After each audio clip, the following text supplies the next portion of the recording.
Welcome to Sai test series. आइए आज महत्वपूर्ण क्वेश्चन का विश्लेषण करते हैं। सीडीपीओ एग्जाम यानी 2018 में पूछे गए सीडीपीओ का वो क्वेश्चंस जो काफ़ी इंपॉर्टेंट है, जैसे बिहार विशेष और साइंस। इसमें हमने 150 का जो क्वेश्चंस पूछा गया था 2018 में सीडीपीओ का, उसमें मैं इसमें बिहार विशेष और साइंस को लाया हूँ। यानी बिहार विशेष से 30 क्वेश्चंस हैं और साइंस से 30 क्वेश्चंस हैं।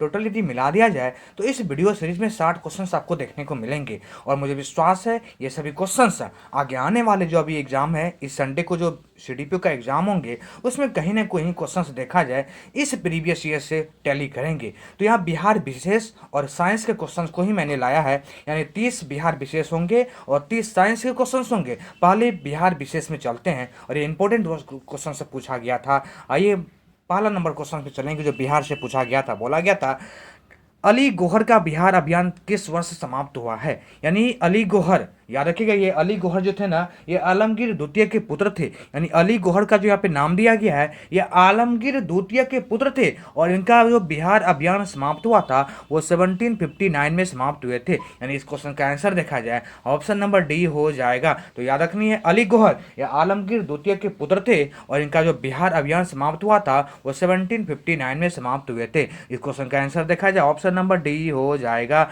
आइए 34 नंबर क्वेश्चन में चलेंगे। पूछा गया है, यानी बिहार विशेष से सेकंड नंबर क्वेश्चन में चलते हैं। पूछा गया बिहार में 1929 में किसान सभा आंदोलन का आरंभ किसने किया था। तो आपको पता होगा बिहार में जो किसान सभा आंदोलन का जो प्रारंभ किए गए थे ना, ये स्वामी सहजानंद सरस्वती के द्वारा किए गए थे। स्वामी सहजानंद सरस्वती के द्वारा। इसमें 2-3 क्वेश्चन हमेशा एग्जाम में पूछे जाते हैं, जैसे एक होता है प्रांतीय किसान सभा, एक होता है अखिल भारतीय किसान सभा। तो याद रखनी है 1929 में स्वामी सहजानंद सरस्वती के द्वारा प्रांतीय किसान सभा का गठन किया गया था और बाद में इसी को देखा जाए आगे चल के 1936 में अखिल भारतीय किसान सभा का गठन कर दिया गया। 2 क्वेश्चन पूछते हैं, प्रांतीय किसान सभा 1929 में और अखिल भारतीय किसान सभा का भी पूछा जाए एग्जाम में तो 1936 में। और देखा जाए क्वेश्चन पूछा गया था 1929 में किसान सभा का आरंभ किसने किया, तो स्वामी सहजानंद सरस्वती के द्वारा किए गए थे। काफी इंपॉर्टेंट हो जाते। आइए आगे क्वेश्चन में चलते हैं। पूछा गया है अलीवर्दी खां को किस वर्ष बिहार का डिप्टी गवर्नर नियुक्त किया गया। अलीवर्दी खां को पूछा गया किस वर्ष बिहार का डिप्टी गवर्नर नियुक्त किया गया था, तो यह 1733 में किया गया था। 1733 में देखा जाए अलीवर्दी खां को बिहार का डिप्टी गवर्नर नियुक्त किए गए थे। इसमें एक पॉइंट याद रखेगा कि अलीवर्दी खां 1740 ईस्वी से 1756 ईस्वी तक बंगाल के नवाब भी थे। यानी 1740 से 1756 तक ये बंगाल के नवाब थे और 1733 में नवाब बनने के पहले इन्हें बिहार का डिप्टी गवर्नर भी नियुक्त किया गया था, अलीवर्दी खां को। इस क्वेश्चन का आंसर देखा जाए ऑप्शन नंबर डी हो जाएगा। आइए क्वेश्चन में चलते हैं। पूछा गया, बोला गया है निम्नलिखित में बिहार की कौन सी भू आकृति खंड झारखंड के साथ अपना सीमा साझा नहीं करती है। झारखंड आपको पता होगा बिहार का यदि चारों तरफ देखा जाए ना, तो सबसे उत्तरी भाग में देखा तो नेपाल बॉर्डर आते हैं। नेपाल से 7 जिला बिहार को टच करता है।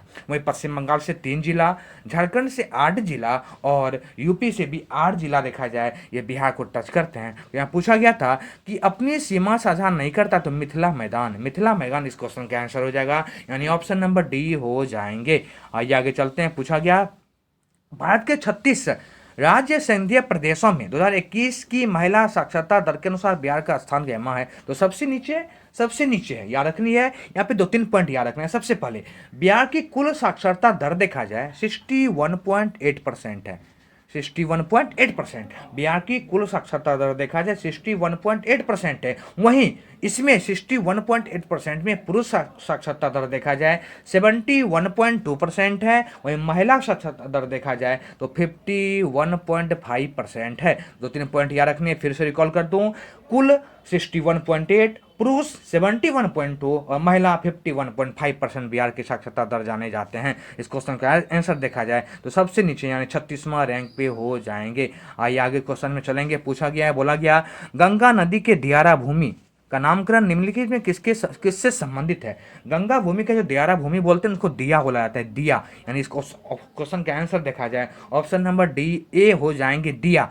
यानी दियारा भूमि का जो नामकरण है ना वो दिया नाम पे किया गया था। आइए आगे क्वेश्चन में चलते हैं। पूछा गया 39 में बोला गया है निम्नलिखित में कौन सी वस्तु बिहार के भौगोलिक संकेत रूप में पंजीकृत नहीं है। यानी जीआई टैग के बारे में बोला गया है। आपको पता होगा बिहार में वर्तमान समय में 6 ऐसे वस्तु जिसको जीआई टैग दिया गया है। तो इस क्वेश्चन के अनुसार मूंगा रेशम मूंगा रेशम को जीआई टैग नहीं दिया गया, मगही पान को दिया गया, जलदारू आम को भी दिया गया, कतरनी धान को भी दिया गया, यानी मूंगा रेशा को नहीं दिया गया है। तो जीआई टैग से पूछा गया था ना उस समय क्वेश्चन से, तो मूंगा रेशम हो जाएगा इसका आंसर, जो कि संबंधित नहीं थे।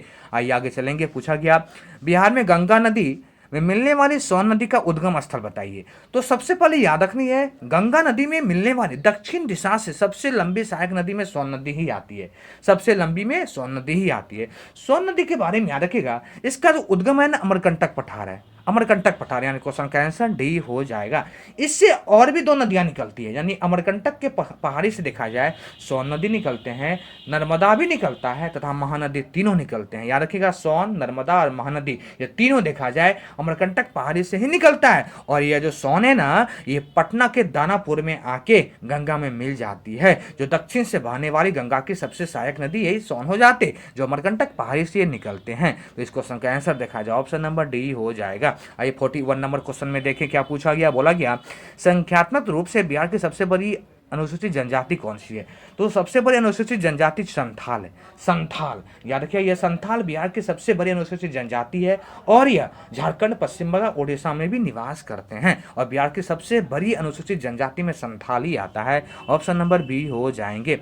आइए 42 में चलेंगे। पूछा गया बिहार सरकार की ऑर्गेनिक कॉरिडोर योजना के तहत निम्नलिखित में किसके किनारे जैविक कृषि को बढ़ावा दिया जाएगा। ये जैविक कृषि गंगा नदी के किनारे बढ़ावा दिए जाएंगे, गंगा नदी के किनारे। उस समय का ये क्वेश्चन 2018 में पूछे गए थे। आइए आगे चलेंगे। देश में जनसंख्या के संदर्भ में बिहार का स्थान जनगणना के अनुसार क्या है। आइए देखते हैं, यानी देश में जनसंख्या के अनुसार, तो देश में जनसंख्या के अनुसार देखा जाए बिहार तीसरे स्थान पे आते हैं, बिहार तीसरे स्थान पे आते हैं। तो याद रखनी है बिहार जो है ना, देश की कुल जनसंख्या का लगभग 8.6%, याद रखिएगा देश की कुल जनसंख्या का लगभग 8.6% बिहार में ही जनसंख्या निवास करती है। और जनसंख्या घनत्व में भी देखा जाए बिहार प्रथम स्थान पे आते हैं। तो तीसरा आंसर हो जाएगा इसका ऑप्शन नंबर 1। आइए चलेंगे 44 में। बोला गया बिहार के किस जिले में साक्षरता दर सबसे अधिक है। तो रोहतास में है। पुरुष या महिला दोनों पूछे तो रोहतास में ही है, याद रखना है। लेकिन पुरुष में सबसे न्यूनतम पूछा जाए तो पूर्णिया, और महिला में पता होगा। तो यहाँ पे पूछा गया तो साक्षरता दर में सबसे अधिक रोहतास है, सबसे अधिक रोहतास है, जो काफी इंपॉर्टेंट है, 75.59%। आइए आगे चलेंगे। पूछा गया निम्नलिखित ने किस वैश्विक कंपनी को बिहार में लोकोमोटिव कारखाना स्थापित करने का ठेका दिया गया था। तो उस समय देखा जाए ना तो GE & अल्स्टॉम कंपनी थी ये उतनी इंपॉर्टेंट क्वेश्चन इस बार के लिए नहीं है। आइए आगे चलेंगे, आगे चलेंगे। पूछा गया है कपिलांश धातु उद्योग की स्थापना कहाँ हुई। कपिलांश धातु उद्योग की स्थापना बक्सर जिले में देखा गया था, बक्सर जिले के राजपुर, बक्सर जिले के राजपुर में। इसमें यह समझिएगा ये कपिलांश धातु क्या था, यानी ये कपिलांश धातु जो है ना भारत में सबसे अधिक नागपुर, महाराष्ट्र में इसकी कारखाना देखा गया है। और बिहार में जो कारखाना खोले गए थे तो ये बक्सर जिला के राजपुर में खोला गया था, बक्सर जिले के राजपुर में खोले गए थे, यानी आंसर देखा जाए ऑप्शन नंबर 1 हो जाएगा। आइए सुधा कोऑपरेटिव की स्थापना किस IAS अधिकारी ने किया। सुधा जो हम लोग दूध खाते हैं ना, तो ये सुधा के बारे में पूछा गया किस IAS अधिकारी ने इसकी स्थापना किया था। तो रामचंद्र सिन्हा ने किए थे, Ramchandra Sinha, option number B हो जाएगा। रामचंद्र सिन्हा ने देखा जाए सुधा डेयरी की स्थापना 1983 में किया था, 1983, जो काफी इंपॉर्टेंट होते हैं। ये एक IAS अधिकारी थे और वर्तमान में ये सुधा काफी पॉपुलर हो गए हैं। आइए 48 में पूछा गया था बिहार में लीची उत्पादन, आपको पता होगा भारत में सबसे अधिक लीची उत्पादन में बिहार आते हैं और बिहार में सबसे अधिक मुजफ्फरपुर। तो यहाँ पूछा गया था बिहार में लीची उत्पादन जो होता है ना लगभग 74%, तो भारत के उत्पादन का लगभग 74% बिहार में उत्पादन होते और बिहार लीची उत्पादन में भारत का सबसे अग्रणी राज्य में है। और जहाँ पे मुजफ्फरपुर, आपको पता होगा शाही लीची को GI टैग भी दिया जा चुका है। आइए आगे चलेंगे। मैं जहाँ भी हूँ जगदीशपुर वहीं है, बाबू वीर कुंवर सिंह का नाम कौन नहीं जानता होगा। तो वीर कुंवर सिंह 1857 की क्रांति का एक महान योद्धा, जिनका निधन देखा जाए 1858 में हो गया था, 1858 में इनका निधन हो गया था, इन्हीं के द्वारा कहे गए थे।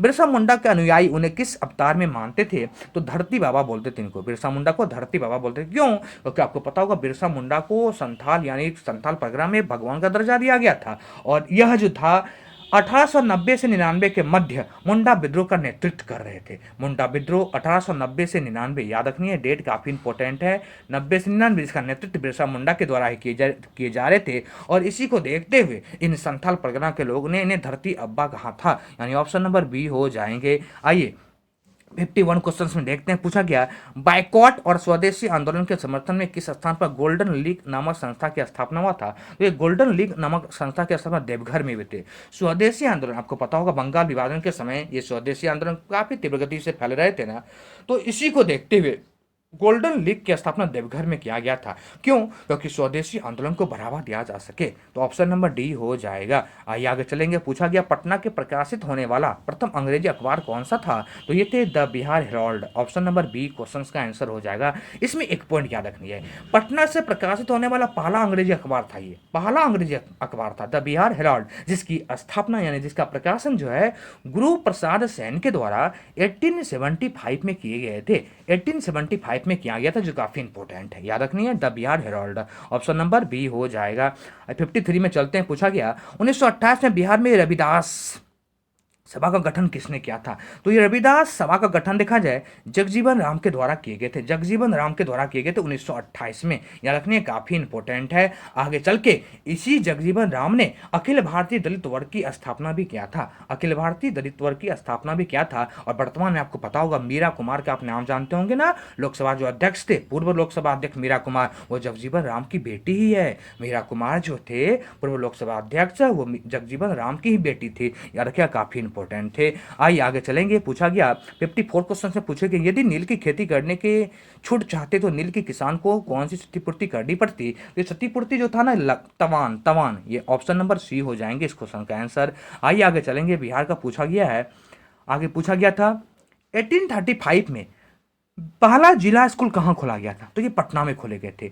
1835 में पहला जिला स्कूल जो खोले गए थे पटना में खोला गया था, और वर्तमान में इसी जिला स्कूल का नाम पटना हाई स्कूल कर दिया गया है, यानी ऑप्शन नंबर सी हो जाएगा। आइए आगे चलेंगे, पूछा गया बिहार से लास्ट क्वेश्चन हैं, डॉक्टर राजेंद्र प्रसाद को भारत के पहले राष्ट्रपति थे, पूर्व में वो किस पद पे आसीन था। यानी याद रखिएगा, राजेंद्र प्रसाद पूर्व में पटना नगर पालिका के चेयरमैन थे, ऑप्शन नंबर बी, पटना नगर पालिका के चेयरमैन थे 1916 में, याद रखनी है 1916 में इन्हें पटना नगर पालिका का चेयरमैन बनाया गया था। और आगे चल के देखा जाए ये भारत के राष्ट्रपति भी हुए, और 1962 में इन्हें सर्वोच्च सम्मान भारत रत्न से भी सम्मानित किया गया था। तो ये सभी 30 क्वेश्चंस देखा जाए बिहार परिदृश्य से थे, जो सीडीपीओ 2018 में पूछा गया था, काफी इंपॉर्टेंट थे। आइए अब साइंस में चलते हैं, यह साइंस भी काफी इंपॉर्टेंट है और यहाँ से भी क्वेश्चन एग्जाम में पूछे जाने की पूर्ण संभावनाएं होगी। आइए साइंस में चलेंगे, साइंस 97 से साइंस पूछे गए हैं। हाँ, यहाँ से आइए, पूछा गया साइंस में पहला क्वेश्चन बोला गया 100 डेसिबल शोर का प्रवृत्ता स्वर संगत होता है। तो एक मशीन, आपको पता होगा एक मशीन काफी शोर करते हैं ना, तो उसी का, तो ध्वनि की तीव्रता का एसआई मात्रक भी पता होगा आपको, डेसिबल होते हैं। इस क्वेश्चन का आंसर देखा जाए ऑप्शन नंबर डी हो जाएगा। 98 एक क्षैतिज वृत्त में स्थिर चाल से घूम रहे पिंड के लिए निम्नलिखित में कौन सा स्थिर रहेगा। तो गति ऊर्जा स्थिर रहते हैं, बाकी जो देखा जाए वेग हो गया, ये सभी दिशा हो गई, ये सभी परिवर्तित होते हैं, गति ऊर्जा इसका स्थिर रहता है। ऑप्शन नंबर डी हो जाएगा।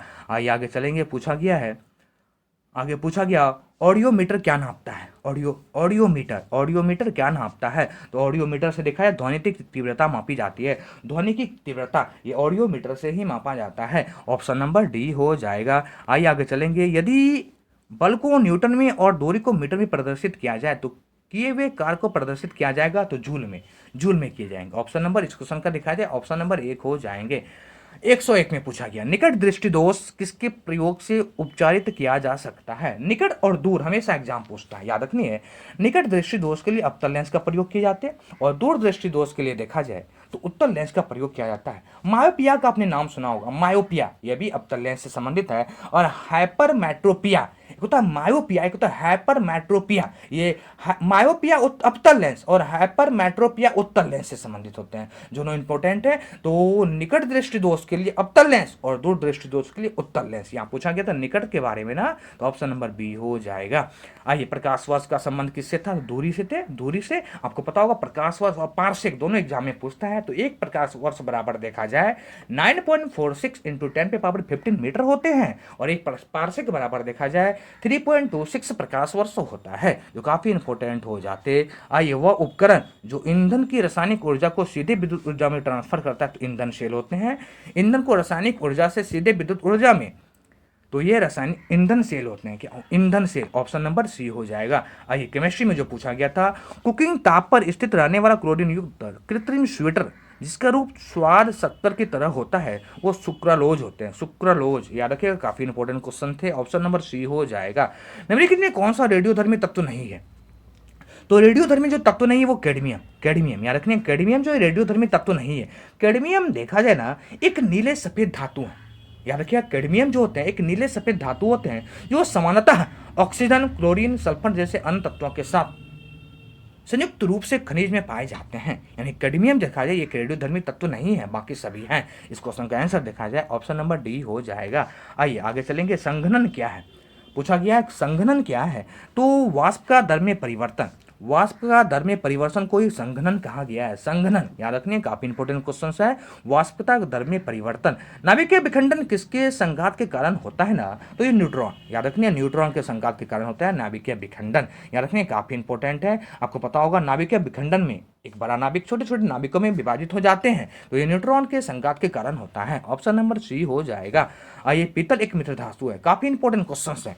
पीतल एक मिश्र धातु है। देखा जाए जास्ता और तांबा का, जास्ता और तांबा का पीतल एक मिश्र धातु है। देखिए कॉपर और जिंक का देखा जाए ये पीतल मिश्र धातु है। और आइए और भी कुछ बातें रिकॉल करें। जैसे पीतल हमेशा एग्जाम पूछता, कांसा भी पूछे जाते। कांसा ये कॉपर और टीन का मिश्र धातु है। टांका एक होता है कांसा जिसको ब्रॉन्ज बोलते हैं। एक होता है सोल्डर यानी टांका, ये लेड और टीन का बना होता है। और एक होता है गन मेटल। गन मेटल देखा जाए कॉपर, जिंक और टीन का मिला होता है। और एसआई में पूछा गया था जर्मन सिल्वर के बारे में, जो कॉपर, जिंक और निकेल का मिश्रण से बना होता है। तो इस क्वेश्चन का आंसर देखा जाए ऑप्शन नंबर डी हो जाएगा। लोहे का विशुद्धतम रूप क्या है? विशुद्ध रूप ये पिटवा लोहा आ जाएगा। पिटवा लोहा याद रखिए, काफी इंपॉर्टेंट है। आइए आगे चलेंगे। उस वैज्ञानिक का नाम बताइए जिसने कहा था पदार्थ को ऊर्जा में बदला जा सकता है। ये वैज्ञानिक थे आइंस्टीन। आपको पता होगा E बराबर mc²। काफी इंपॉर्टेंट थी ये फॉर्मूला ना, तो आइंस्टीन हो जाएगा इस क्वेश्चन का आंसर। आइए आगे चलेंगे। बायोलॉजी। निम्नलिखित में कौन सा एंटीबायोटिक नहीं है? एंटीबायोटिक बोला गया है तो ऑक्सीटॉक्सिन, ये आपको पता होगा ये हार्मोन्स है।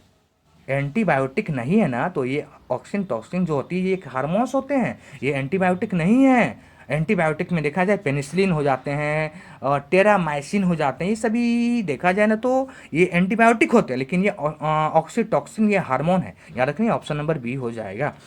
हेपेटाइटिस विषाणु का उद्भव काल होता है। हेपेटाइटिस याद रखनी है विषाणु के द्वारा होते हैं। सबसे पहले हेपेटाइटिस विषाणु जनित रोग है, काफी इंपॉर्टेंट विषाणु जनित। और इसका जो जीवन काल होता ना ये 30 से 180 दिन का होता है। 30 से 180 दिन का होता है, याद रखिएगा ऑप्शन नंबर बी हो जाएगा। आइए आगे चलेंगे। निश्वासन के समय डायफ्राम हो जाता, गुम्बदकार हो जाते, ऑप्शन नंबर बी हो जाते हैं। आइए आगे चलेंगे। निम्नलिखित में कौन सी एक गैस वातावरण प्रदूषक मानी जाती है? तो ये सल्फर डाइऑक्साइड हो जाएंगे। सल्फर डाइऑक्साइड यानी SO2। आपको पता होगा सल्फर डाइऑक्साइड देखा जाए तो पेट्रोल और कोयले के जलने से देखा जाए वाहन हो गया, ये सब में इससे निकलते हैं, जो कि बाद में आपको पता भी होगा ये अम्ल वर्षा की घटना को भी अंजाम देते हैं सल्फर डाइऑक्साइड ना। तो ऑप्शन नंबर सी हो जाएगा इस क्वेश्चन का आंसर। आइए आगे क्वेश्चन में चलते हैं। पूछा गया है, बोला गया निम्नलिखित में किसका प्रयोग मच्छरों के जैविक नियंत्रण के लिए किया जाता है? तो गेम्बूसिया, ये क्वेश्चन इंपॉर्टेंट है, बहुत बार एग्जाम पूछा है। गेम्बूसिया याद रखने है। गेम्बूसिया का प्रयोग करने से पता है मच्छरों के लार्वा जो होते हैं वो मर जाते हैं, उसको ये खा लेता है, याद रखनी है। तो गेम्बूसिया हो जाएगा, ऑप्शन नंबर डी हो जाएगा। आइए, विटामिन सी की कमी से क्या होता है? स्कर्वी हो जाते हैं। विटामिन सी की कमी से क्या होता है? तो स्कर्वी रोग हो जाते हैं। विटामिन सी आपको पता होगा एस्कॉर्बिक एसिड इसका रासायनिक नाम है, जो काफी इंपॉर्टेंट हो जाते हैं, तो इसका स्कर्वी आंसर हो जाएगा। आइए, 117 में पूछा गया था हीमोग्लोबिन का कार्य क्या है? तो हीमोग्लोबिन का कार्य देखा जाए ऑक्सीजन का परिवहन करना। ऑक्सीजन का परिवहन करना ये हीमोग्लोबिन के कार्य महत्वपूर्ण आ जाते हैं। डॉक्टरी मृत्यु की घोषणा होती है कब? जब नाड़ी गति रुक जाती है, हृदय गति बंद हो जाती है, आंख की पुतलियां स्थिर और ये भी बंद हो जाती है। यानी ऑप्शन नंबर डी सभी हो जाएंगे इसका आंसर। ठीक है, आइए आगे चलेंगे। निम्नलिखित में कौन सा जोड़ा सही सम्मिलित है? कौन सा जोड़ा सही सम्मिलित है? तो देखा जाए अपघटक और जीवाणु, अपघटक जीवाणु ये सही सम्मिलित है, बाकी सभी गलत है। बाकी सभी गलत है। यहाँ पूछा गया उत्पादक, उत्पादक हरण, क्या लिखा गया है? हिरन, हिरन होना चाहिए यहाँ पे, ये गलत है, बिल्कुल ये गलत है और ये सभी गलत है, यानी ऑप्शन नंबर डी इसका आंसर हो जाएगा। आइए आगे चलेंगे। मानव शरीर में निम्नलिखित में कौन सी ग्रंथि जोड़े के मौजूद रहती है? ये ग्रंथि देखा जाए ना, ये ग्रंथि है अधिवृक्क ग्रंथि, अधिवृक्क ग्रंथि। तो ये सभी क्वेश्चन से देखा जाए तो ये सभी क्वेश्चन से 30 क्वेश्चन थे और ये साइंस से पूछे गए थे। यानी इस वीडियो सीरीज में 30 क्वेश्चन बिहार से थे और 30 क्वेश्चन साइंस से थे जो काफ़ी इंपॉर्टेंट था, और ये सभी क्वेश्चंस को मिलाकर देखा जाए काफ़ी इंपॉर्टेंट आगामी एग्जाम के लिए हो जाएंगे। मुझे विश्वास है पूरे क्वेश्चंस का मैंने अच्छे से विश्लेषण किया। अपने बार बार देखें, और आपको ये वीडियो पसंद हो तो अपने लाइक करें, शेयर भी करें, सब्सक्राइब भी करें, और कमेंट करके मोटिवेट भी करने का प्रयास करें। थैंक यू, क्योंकि आने वाले CDPO एग्जाम में यहाँ से क्वेश्चन जरूर पूछे जाएंगे। Thank you, bye bye. फिर मिलते हैं आपसे किसी नेक्स्ट टॉपिक में। Thank you, bye bye.